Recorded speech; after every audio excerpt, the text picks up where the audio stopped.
Assalamualaikum warahmatullahi wabarakatuh. Kami ucapkan terima kasih kepada Ibu dosen Dwi Rizky Anandari Sulaiman SPSI MSI selaku dosen mata kuliah perkembangan peserta didik yang telah memberikan kesempatan kepada kami untuk mempresentasikan materi yang akan kami bawakan pada hari ini. Kami dari kelompok beranggotakan 4 orang. Yang pertama dengan saya sendiri sebagai moderator atas nama Andi Rizkayu Pratiwi, kemudian rekan kami yang kedua atas nama Alia Roshida, rekan kami yang ketiga atas nama Andi Reski, dan rekan kami yang keempat atas nama Sari Wulandari. Pada kesempatan kali ini kami akan membawakan materi dengan pokok bahasan perkembangan fisik dan kognitif masa kanak-kanak awal. Pada pembahasan kali ini kami akan membahas 6 poin. Poin pertama yaitu pengertian masa kanak-kanak awal, kemudian yang kedua perkembangan dan perubahan fisik, kemudian poin ketiga yaitu perkembangan motorik, poin keempat pengembangan kognitif, dan yang poin kelima yaitu perkembangan bahasa, dan poin yang keenam yaitu pendidikan di masa kanak-kanak. Baik, kita masuk ke poin pertama yaitu pengertian masa kanak-kanak awal. Masa kanak-kanak awal merupakan tahap perkembangan individu sekitar usia 2-6 tahun atau biasa disebut dengan masa prasekolah. Perkembangan pada masa ini dianggap sebagai proses belajar untuk mencapai keterampilan tertentu dan senang mencoba hal-hal yang baru. Masa kanak-kanak awal merupakan masa kritis di mana seorang anak membutuhkan rangsangan-rangsangan yang tepat untuk mencapai kematangan yang sempurna. Misalnya, secara fisiologis, anak sudah cukup berkembang dan mampu dilatih untuk berbicara. Namun, anak tersebut sangat kurang mendapatkan rangsangan yang diperoleh dari lingkungan sehingga anak mengalami kesulitan dalam berbicara. Baik, itu saja dari saya. Pembahasan selanjutnya akan dibahas oleh rekan kami. Kepadanya kami persilahkan. Perkenalkan, saya Andi Reski dan di sini saya akan menjelaskan pokok pembahasan materi mengenai perkembangan dan perubahan fisik. Pembahasan yang pertama yaitu mengenai perkembangan fisik. Baiklah, perkembangan fisik merupakan dasar bagi kemajuan perkembangan berikutnya. Perkembangan fisik pada masa kanak-kanak awal dibagi menjadi beberapa aspek, antara lain aspek perkembangan fisik yang pertama yaitu tinggi badan. Pertambahan tinggi badan setiap tahunnya yaitu rata-rata 3 inci. Pada usia 6 tahun, tinggi anak rata-rata 46,6 inci. Lalu aspek kedua yaitu berat badan. Pertambahan berat badan setiap tahunnya yaitu rata-rata 3-5 pon. Lalu aspek yang ketiga yaitu aspek perbandingan tubuh. Bentuk tubuh sangat berubah dan penampilan bayi tidak tampak lagi. Aspek yang keempat yaitu aspek postur tubuh. Perbedaan dalam postur tubuh untuk pertama kali tampak jelas dalam awal kanak-kanak. Ada yang posturnya gemuk dan lembut atau endomorfit, ada yang kuat berotot atau mesomorfit, dan ada lagi yang relatif kurus atau ektomorfik. Lalu aspek perkembangan fisik yang berikutnya yaitu aspek tulang dan otot. Tingkat pengerasan otot bervariasi pada bagian-bagian tubuh mengikuti hukum perkembangan arah. Otot menjadi lebih besar, lebih kuat, dan lebih berat, sehingga anak tampak lebih kurus meskipun beratnya bertambah. Lalu aspek yang keenam yaitu aspek lemak. Anak-anak yang cenderung bertubuh endomorfit lebih banyak jaringan lemaknya daripada jaringan otot. Dan yang bertubuh ektomorfit mempunyai otot-otot yang kecil dan sedikit jaringan lemak. Dan aspek yang terakhir yaitu aspek gigi. Selama 4-6 bulan pertama dari awal masa kanak-kanak, 4 gigi bayi yang terakhir yaitu geraham belakang muncul. Selama setengah tahun berakhir, gigi bayi mulai digantikan oleh gigi tetap. Yang mula-mula lepas adalah gigi bayi yang pertama kali tumbuh, yaitu gigi sari tengah.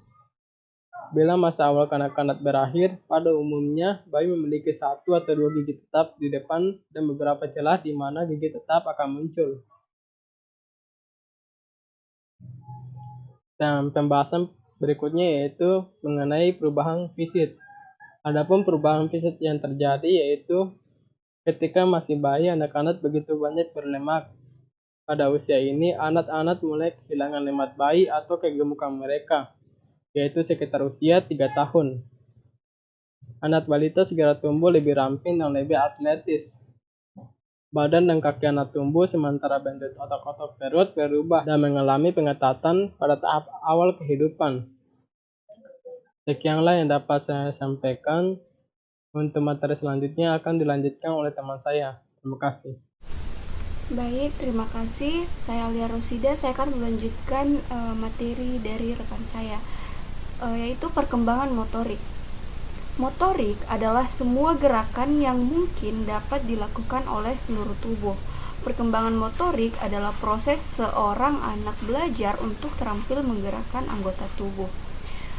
Motorik terbagi menjadi dua, yaitu motorik kasar adalah kemampuan yang membutuhkan koordinasi sebagian besar bagian tubuh anak. Motorik kasar adalah gerakan fisik yang melibatkan otot-otot besar seperti otot lengan, kaki, dan leher. Kemudian yang kedua ada motorik halus. Motorik halus adalah gerakan-gerakan tubuh yang melibatkan otot-otot kecil, misalnya otot-otot jari tangan, otot muka, dan lain-lain sebagainya. Kemudian perkembangan kognitif. Kognisi artinya kemampuan berpikir, kemampuan menggunakan otak. Perkembangan kognisi berarti perkembangan anak dalam menggunakan kekuatan berpikirnya. Kemudian yang pertama ada teori Piaget. Jean Piaget menamakan masa kanak-kanak awal dari sekitar usia 2-7 tahun sebagai tahap pra-operasional, karena pada tahap ini anak-anak belum siap untuk terlibat dalam operasi atau manipulasi mental yang mensyaratkan pemikiran logis. Kemudian yang kedua, teori Vygotsky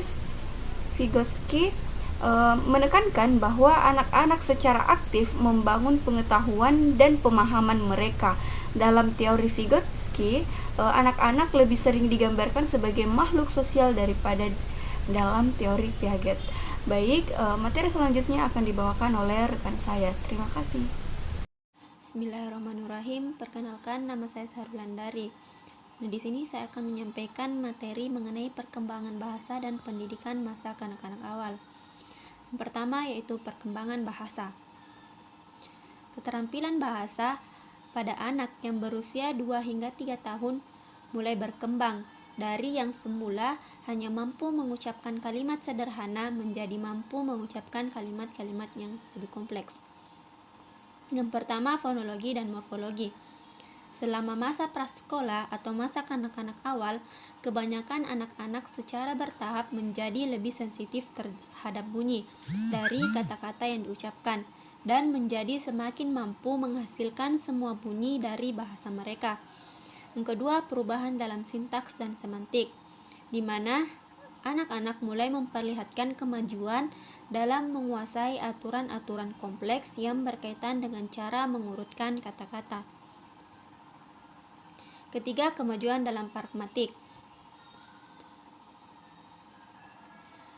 di mana dilihat dari perbandingan antara anak usia 2 tahun dengan seorang anak yang berusia 6 tahun.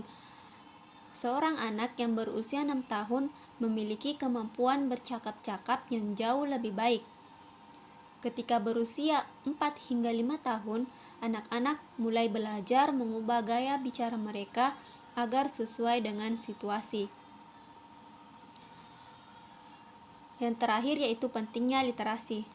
Suatu studi terbaru mengungkapkan bahwa anak-anak yang ibunya berpendidikan lebih memiliki tingkat literasi yang tinggi daripada anak-anak yang ibunya kurang berpendidikan.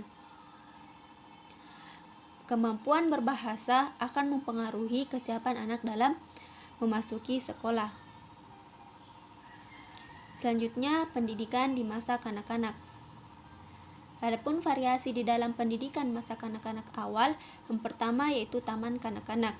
Taman kanak-kanak berpusat pada pendidikan anak seutuhnya dan menaruh perhatian pada fisik, kognitif, dan sosial emosi anak-anak. Pada taman kanak-kanak, pembelajaran diatur berdasarkan kebutuhan, minat, dan gaya belajar anak-anak. Kedua, pendekatan Montessori, yaitu sebuah filosofi pendidikan di mana anak diberi kebebasan yang cukup besar dan spontanisasi dalam memilih aktivitas. Yang ketiga, pendidikan yang sesuai dan tidak sesuai dilihat dari perkembangan. Para pendidik yakin bahwa sekolah seharusnya berfokus meningkatkan perkembangan sosial anak, demikian juga dengan perkembangan kognitifnya. Para pendidik menyebut bahwa tipe sekolah ini sebagai praktik yang sesuai secara perkembangan. Yang terakhir, pendidikan bagi anak kurang beruntung. Pada tahun 1965 di Amerika Serikat, pemerintahan mulai berusaha memutuskan lingkaran kemiskinan dan kurangnya pendidikan bagi anak-anak melalui proyek Head Start. Proyek ini dirancang untuk menyediakan kesempatan dalam memperoleh keterampilan dan pengalaman-pengalaman bagi keberhasilan sekolah yang ditunjukkan bagi anak-anak dari keluarga berpenghasilan rendah atau anak-anak yang kurang beruntung. Target dari proyek Head Start ini tidak hanya meningkatkan kemampuan kognitif, tetapi juga meningkatkan kesehatan mental, mengembangkan percaya diri, hubungan dengan orang lain, tanggung jawab dan rasa kehormatan dan harga diri bagi anak dan keluarga. Baik, sekian materi yang dapat saya sampaikan, lebih dan kurangnya mohon dimaafkan. Baik, itu saja yang bisa kami sampaikan. Kurang dan lebihnya kami mohon maaf. Semoga bermanfaat. Kami akhiri dengan ucapan Alhamdulillahirrabbilalamin. Assalamualaikum warahmatullahi wabarakatuh.